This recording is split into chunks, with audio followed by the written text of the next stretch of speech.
IPPS-A leads the way. IPPS-A. One system, personnel, and pay. IPPS-A. Hello, everyone, and thank you for joining us for the IPPS-A Podcast, where we give you updates on what's going on with the program. I am Colonel Becky Lust, the IPPS-A Functional Management Division Director. Today, I'm joined by some special guests from Army Human Resources Command, or HRC. Major General Hope Rampy, the HRC Commanding General, and Colonel Don Fagnan, the Director for Military Personnel and Readiness Directorate.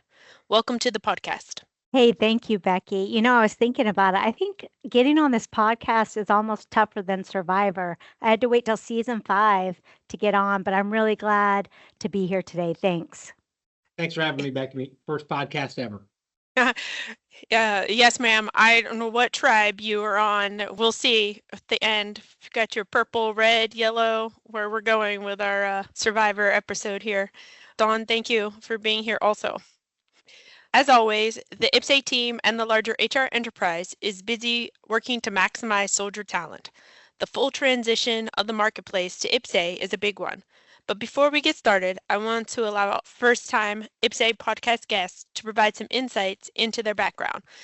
I will start by passing the mic back to Major General Rampy to talk about your background and current role as the HRCCG. Ma'am, over to you.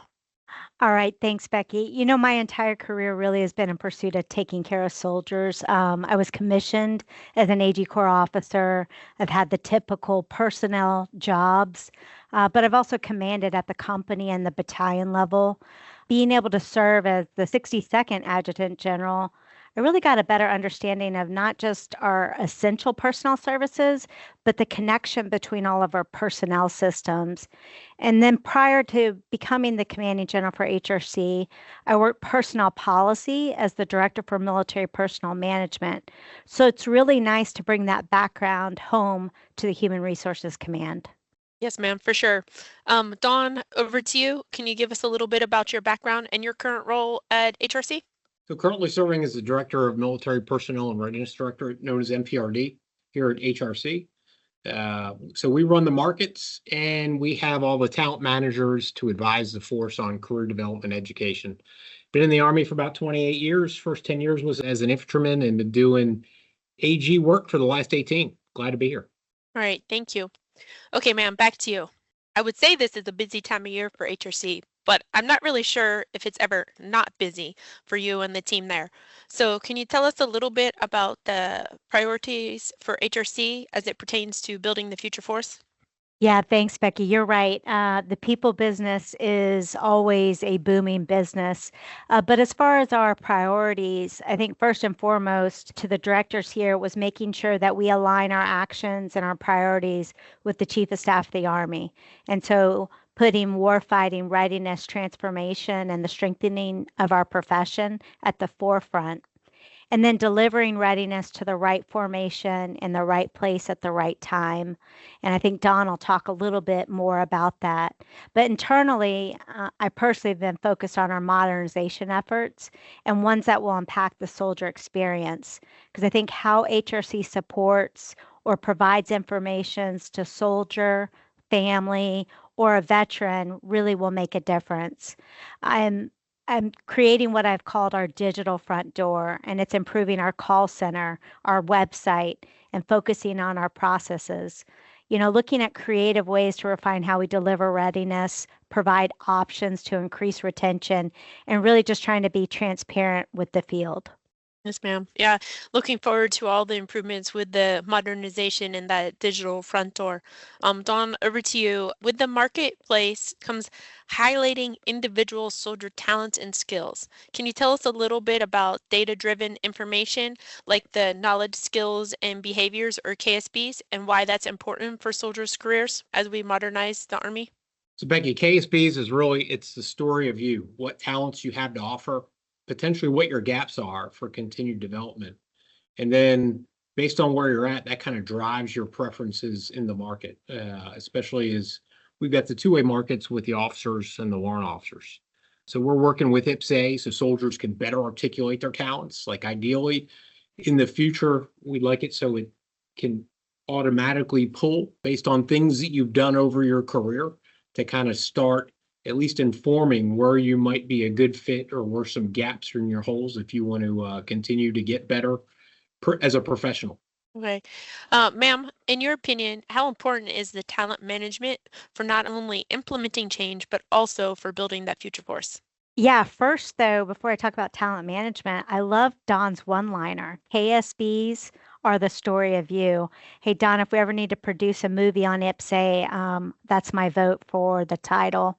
But in all seriousness, as we look at knowledge, skills, and behaviors in managing talent, it's highly significant for both implementing change and developing that future workforce. How do we retain the right talent and retrain where needed to meet future requirements for some of our military occupational specialties? We're working with transformation and contact units and centers of excellence right now to kind of try and stay engaged and up to date on current and future requirements. I agree. I do like that. Tell us the story of you. Talking about the story of you, let's talk about from a human resource perspective. What are some of the most desirable KSBs that you're looking for? So I think as we look at the future force, so it's a great question. And I know TRADOC and now T2COM have been working to identify what do we need to start assessing today so we've got the right skills for tomorrow. So I'm not sure what that answer is going to be, but I can tell you there's some timeless talents that we've been looking for in the past and will probably continue to look for in the future. And that is folks with good leadership, they're team builders, they know how to solve problems, and they're good communicators. I think that's probably timeless yesterday, today, and tomorrow. But I can see a time where we're going to want more soldiers that are tech savvy, especially as our equipment gets a little bit more complicated, and folks that are more data literate. So they understand how to integrate all the information that's coming across the battlefield in order to integrate that and then communicate that to their commanders to make decisions. I definitely agree. More tech savvy, data literate, looking at how people can update their KSBs to proclaim that they know how to code in Java and Python. So a lot of opportunities for soldiers to tell their stories and their talents. Right. You guys have given us some great insights onto what your team is working on and is currently working on. But as we look ahead, what can the force expect, let's say in the next 6 months? Ma'am? Yeah, thanks, Becky. I think simply put, it's eliminate, automate, simplify. Rethinking how work gets done by eliminating outdated processes or reducing requirements, automating where it makes sense, and simplifying wherever possible. And so, whether it's a simple, how do I submit a packet for officer candidate school? And it used to be a number of files, and Don Fagnan has already had his team reduce that significantly. And then we hope to start beta testing our own Ask HR chatbot in the near future. So we're testing different AI efforts with boards and the ability to conduct virtual boards probably in the future with our automated selection board system. And I guess really, if I had to say what the next 6 months is about, it's about trying to stress capabilities and focus on what matters most, delivering readiness and taking care of soldiers.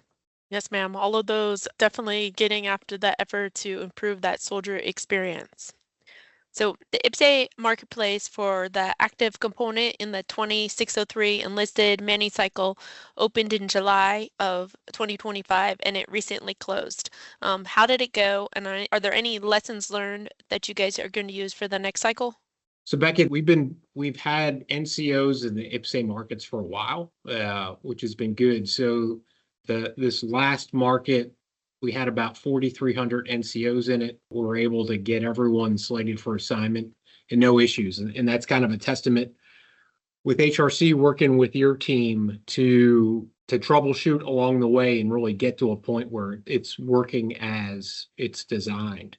And that was really a prereq for us to bring in a lot more complexity where for ATAP 2602, so those officers and warrant officers that will report summer 26, we're all in on IPPS for 2A markets. And we've been doing that so far and have not really been having any issues. But as far as kind of lessons learned from the next market, we're just going to continue to work with your team really to make that user experience better. And General Rampy kind of hit it on that with eliminate and simplify. So how can we make things a little bit more intuitive? Less clicks is always good, but we also want to bring in some additional functionality. Some of the things we're looking at, whether it's officers and enlisted, is KD versus broadening markets, and a little bit more level of precision so soldiers can see kind of based on where they're at in their career, the different types of jobs they should be going into and better integrate all the different ASIs, SQIs, and everything that the Army's got to show folks what opportunities are available for them and potentially where they might be a good fit so that can help shape their preferences. And I'd say the last thing is we kind of want to get like looking long term for enlisted and for officers. We like to get to the point where IPPS-A kind of informs the unit individuals who's the best match. So think of it like when you shop on Amazon. When you put something in your cart, Amazon's telling you other items you might like, that you might change your selection or at least open your eyes to other things that's out there. I think we could probably do something similar with people and building that into the market to inform preferencing. Besides just one person, who are all the other folks that are qualified for those jobs, or where might you be qualified for other jobs that you might not have even thought about? So kind of getting to that desired end state and figuring out how can we get there over time. So we kind of take some industry best practices and bring that into the people domain as we execute our talent markets.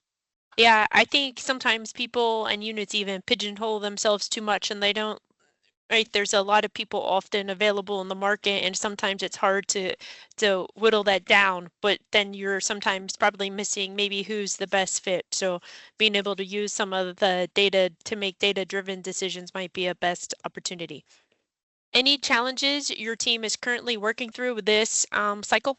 But I think one of the things, and we had it with whether we were operating in AIM or some of the different things is the incomplete details or points of contacts for the jobs. We've gotten much better from the pilot that we did in the winter cycle to the summer cycle with populating job descriptions, points of contact. Really, it's so the individuals out in the field know who they can reach out to if they have any additional questions. That's probably the biggest thing to start working on, and that's really a lot of work with the individual units and then those hiring officials. So it's easy for them to update additional information. That's really the biggest, I think, challenge that we're working through. And then we've got some stuff at the top of the system just so we can add folks in a little bit quicker to various different markets. Because as you know, everyone's individual circumstance changes every day. Life happens. Sometimes we're bringing folks into the market and sometimes we're pulling folks out of the market. So just being able to get them the ability to enter the market and see everything quickly so they can catch up or take a knee. They're the biggest things we're working on, man. I would agree on the job details. That's one of the things that I hear most feedback from, to include from the captains from here that are leaving, that are trying to find jobs out there. Who should they call to try to get that job is like the number one challenge that they express.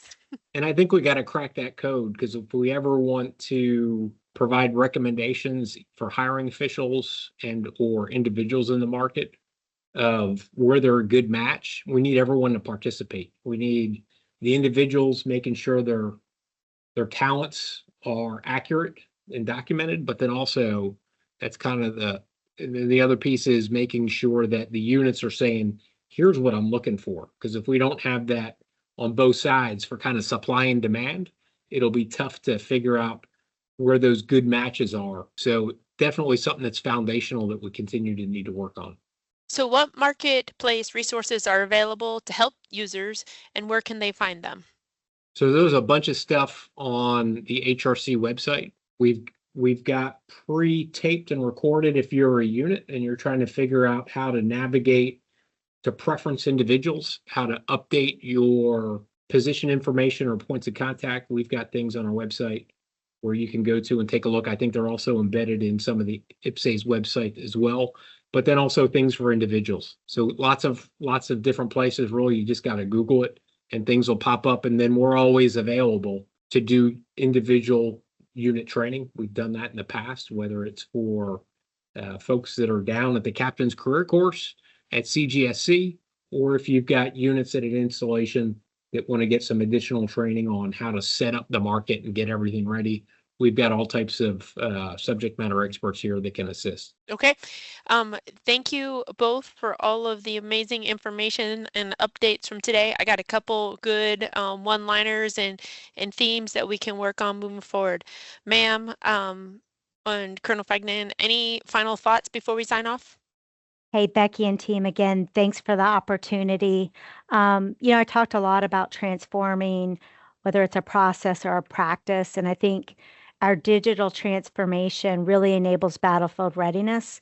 And we want to continue to work with you and all the great work to update IPPS-A, helping leaders to act faster, having clean, connected data, which helps our AI efforts, and really streamlining and connecting across the other Army data platforms. So thanks again for the opportunity. Thank you, ma'am. Becky, thanks for having me. My first podcast ever. I'd say everyone has kind of got a vested interest to make sure that the markets are working.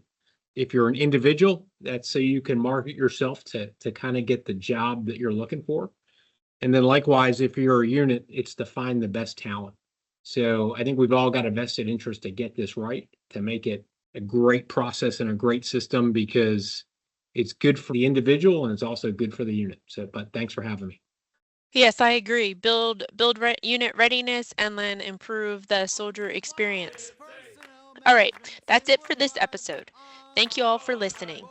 Until next time, keep driving the change we need in our Army. Soldier, right job, right on time. 24/7, 365.